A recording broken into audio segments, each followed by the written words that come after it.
Viongozi wa dinari ya Saboti, mniruhusu ni wasalimu nyote katika jina la Bwana wetu Yesu Kristo. Bwana asifiwe. Amen. Bwana asifiwe. Amen. Hali ambapo tunatoka, haijalishi ni parokia gani, kuna ukuta ambazo zimebomoka. Ukuta mingi imebomoka. Ukuta wa imani wakati mwingi imebomoka kwa sababu ya fitina.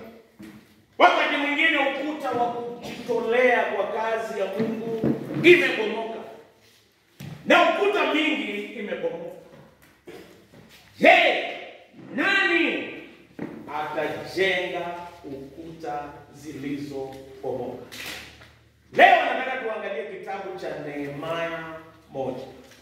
Lakini mtaniwia radhi, tutasoma baadaye. Ilikuwa mwaka wa 444 BC.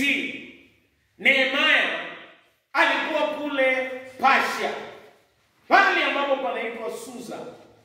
Na yeye akasikia ujumbe ya kwamba ukuta wa Yerusalemu umebomoka. Wakati ukuta unabomoka, je, ni nani watajenga ukuta zilizobomoka? Wakati ukuta wa parokia ama wa imani imebomoka, je, ni kina nani watajenga ukuta huu? Kuna wale wataona ukuta imebomoka na watanyamaza, wataendelea na maisha kama hakuna kitu kimefanyika.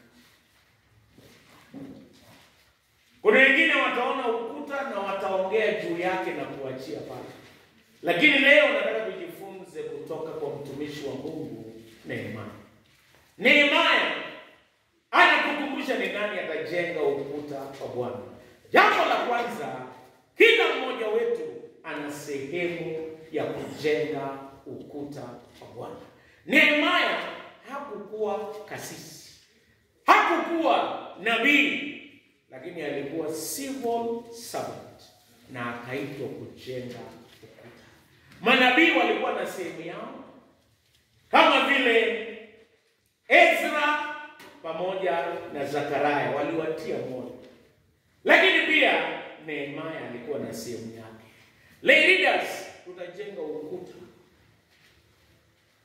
Wahuduma wale, chairman, watajenga ukuta. Kila mmoja wetu ni lazima tutajenga ukuta. Kila mtu achukue sehemu yake. Kama unaimba, kama ni wa kujitolea, kama ni mwinjilisti, sote tutajenga ukuta. Jambo la pili ni wale wako wapi watajenga.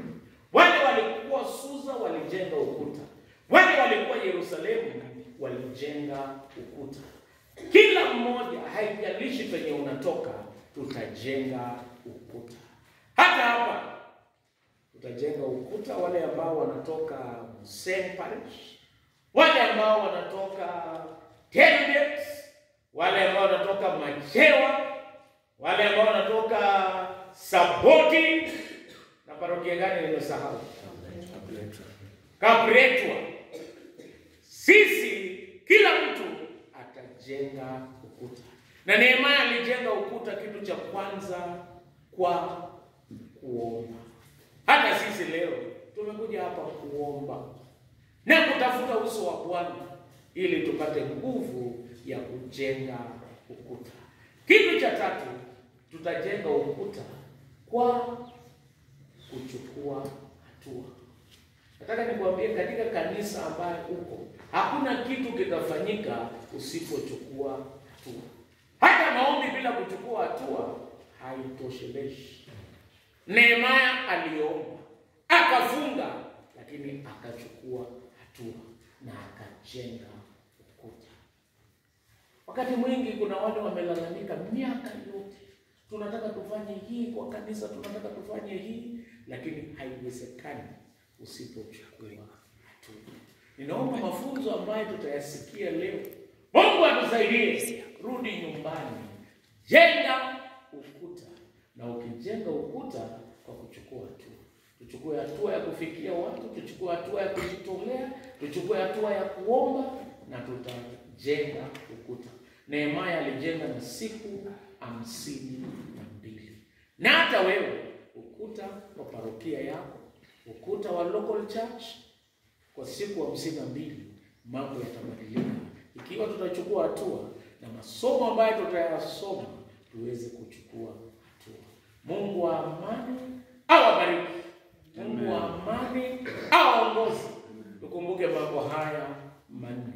Kila mtu atajenga ukuta ya parokia yake. Na bali ambapo ni sehemu yako usipojenga, hakuna mtu atauliza na haitajengwa.